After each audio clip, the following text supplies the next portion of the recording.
Welcome back to the Get a Grip on Lighting podcast. On today's show, we have Cory Schneider of Lighting Unlimited in Arizona, the man, the myth, the legend. But before we get to him, Greg, we got to go down to satco.com. That's SATCO.com. The gangsters of lighting, brother. That's right. They've got everything you need from decorative fixtures, functional fixtures, outdoor fixtures, indoor fixtures, tape light, under cabinet light, Conventional lights, ballasts, sockets. Come on, man. Check out the gangsters of lighting, SATCO.com. Of course, I'm always joking. They're good people. We love them. That's why we call them gangsters. And of course, they're members of the National Association of Innovative Lighting Distributors, NALD.org, baby. I got my hat on. Greg's got his hat on.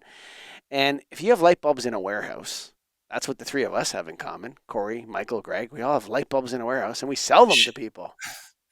And if you got that, he's got a nailed hat too. There you go. Throw it on, brother. You got to go to NALD.org. Join us. Welcome to the show, Cory Schneider. Good. Why the hell did you text me a picture of flooring? Okay, so I'm going to give you guys this because we're doing we're just talking about problems we get in the field. Okay, so guy's putting in the lights, has a scissor lift, breaks 3 or 4 tiles of the floor with the scissor lift. Whose fault is it? Cory Schneider. The electricians. They're the guy doing it. Okay. Greg, whose fault is it? The lift's fault. Too heavy. The electrician. You think so? Definitely. Oh, you guys are totally wrong. How so? Because a commercial floor in Ontario, and I'm sure in Arizona and Minnesota, has to be able to support a certain amount of weight. It's a defective floor. What's the height? The 18-foot ceiling. It's a retail store. You need a lift to access it. No, you could have put in scaffold. You could have done like rolling scaffolding. Would that have cracked the floor? Possibly, yeah.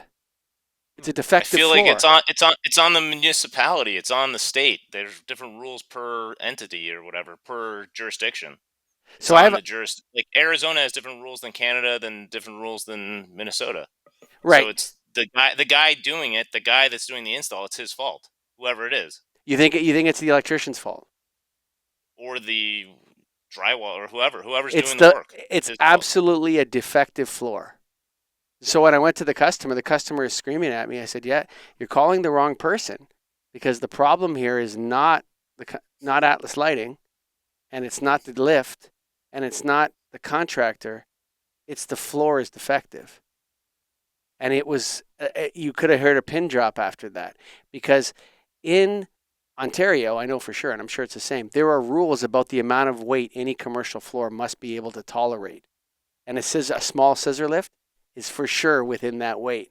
And so you got to go back to your flooring contractor. The floor was done 15 years ago. Do you have extra tiles? But this was a good way to get.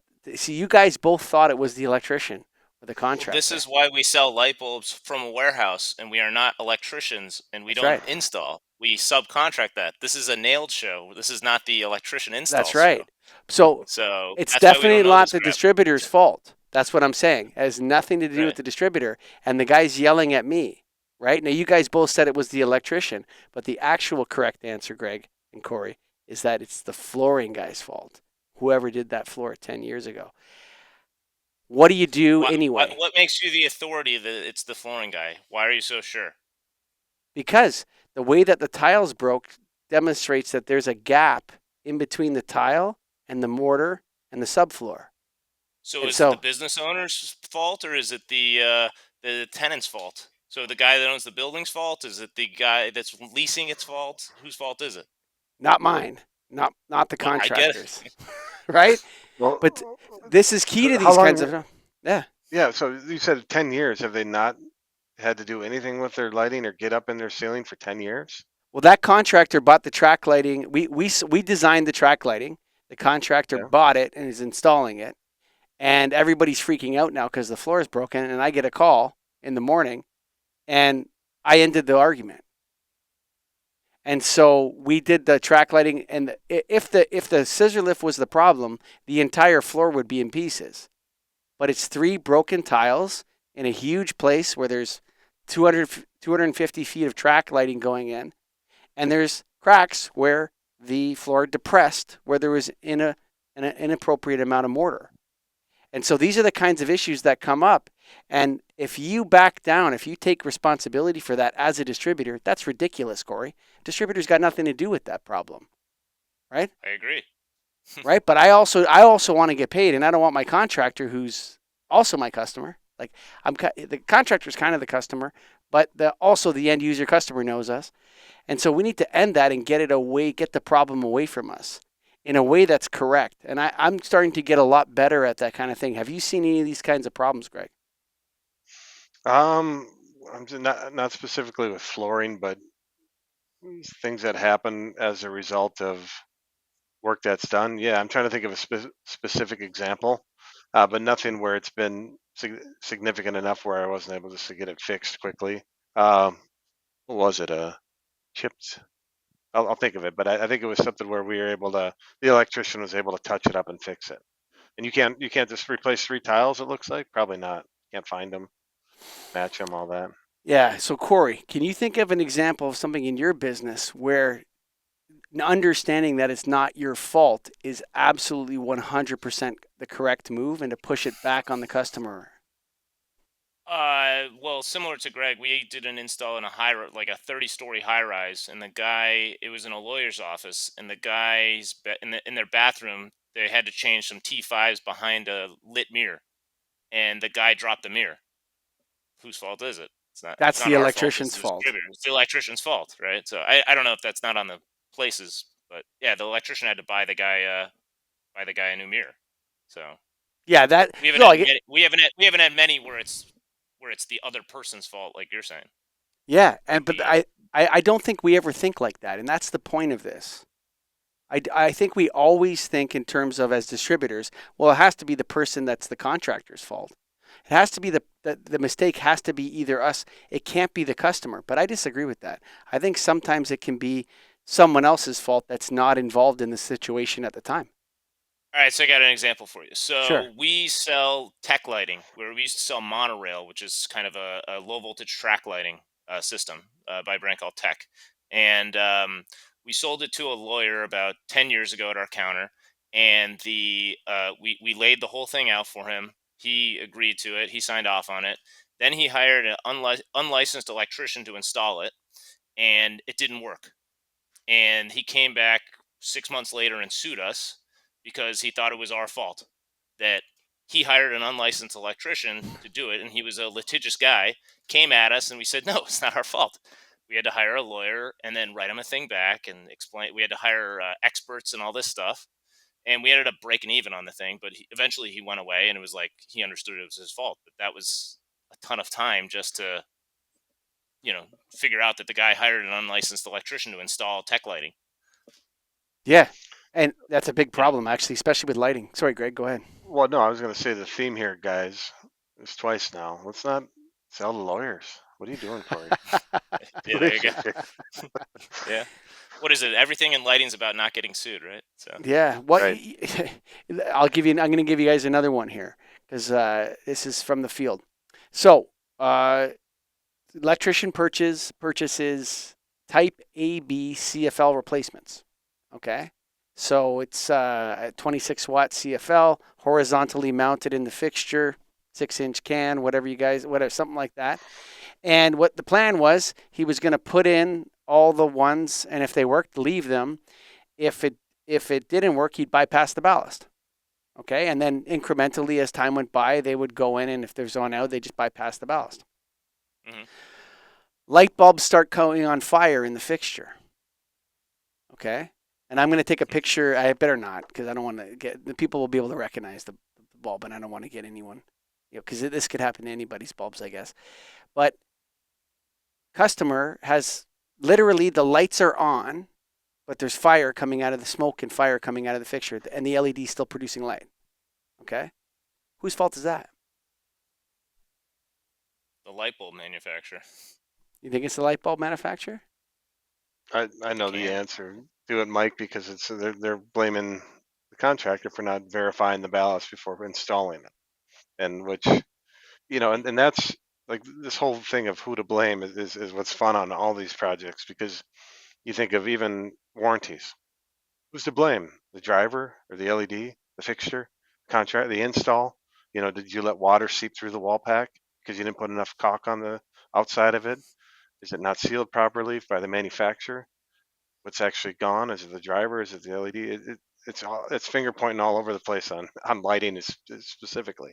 Seems like there's never an answer. It's never a clear answer, and it's always Corey's got the reactionary. answer. What's the answer, Corey? Cory, you do. It depends on the scale of the issue. If it's $1,000 Yeah. thing, maybe it's not worth the fight. If it's $10,000, then you got to fight. I mean, Well- it just it's all scale based. If it's 5 bulbs, just take care of the guy and move on with your life. If it's $20,000, it's a big deal. So here's my point.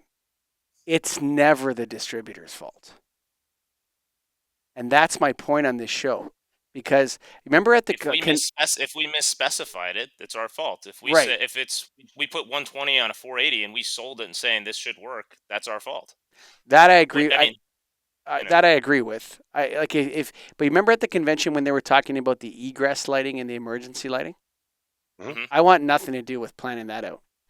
I'm happy to sell, remote heads and battery packs and exit signs, but going in and telling somebody where how much emergency lighting they need, I'm not interested in that as a distributor, because I don't want anything to be my fault. Here's what's for sale. You can buy it from me at a low price. You can buy it from me at a higher price with other features or whatever.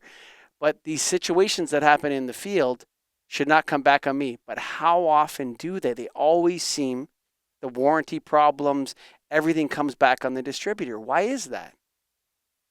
I think it depends on who they have the relationship with, and there's good part of that problem too is that you're my guy, Mike. Help me fix this. So you can take it that way too. And then you're my guy, Mike. I need a new thing. So, Cory? I don't know. But, yeah.